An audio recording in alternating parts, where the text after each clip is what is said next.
Video on the left-hand side is earlier, video on the right-hand side is again what we've just done. So we've got 2 checkpoints here. Belt buckle, which we've taken that yellow line straight down to the floor. So that essentially is measuring your pelvis. And we've put a little dot there on your left shoulder, a little red circle on your left shoulder. So what we saw, video before, we can see the sway back to the side and we've lost our height. But now we're staying back, and at the point of impact, if we pop our little skeleton back on, let's drew the pelvis now in with a red line. So that's clearly behind where it started. We can also see that that left shoulder is now further back and higher than when it started. It's almost into a driver shot, isn't it? Yeah. Yeah, basically. Yeah, you mix it up. And I think you said earlier you feel like you've lost a bit with the driver. We're probably going to see plenty of this, I would imagine. Yeah. So it's going to be very difficult with us further back and higher, that left shoulder higher than when it started, to get the low point after the ball. Yeah. So the drill is, the stick is covering the golf ball still at the top of the backswing. So we can see there that you've stayed a lot more centred.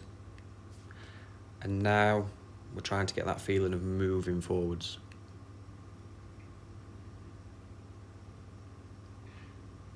So at the point of impact, we pop our skeleton back on. We've got the left shoulder a lot closer to where we were. And we've now got, if it lets me put it on exactly, we can see the pelvis is slightly ahead of where it started. Yeah.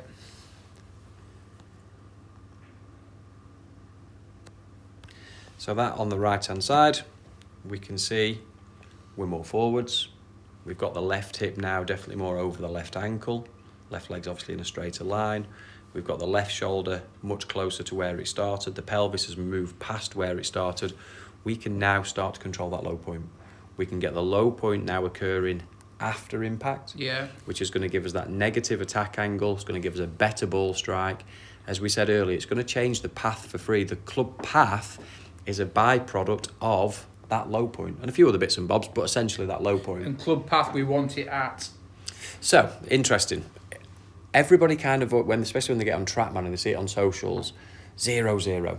Yeah. Looks fabulous, makes a great post. It's really not playable on a golf course. No. So we want a club path to be 2, 3, maybe even 4 degrees to the left, or 2, 3, 4 degrees to the right. Because what that means then, right. So negative on TrackMan is to the left, right, okay. and positive would be to the right. What we want then, in terms of our shot shape, is exactly what you've got here. So you've got a club path that's 2 degrees to the left. You've got a face angle that is now 0.2 degrees to the left. So we've got a face angle and a club path that are both the same direction.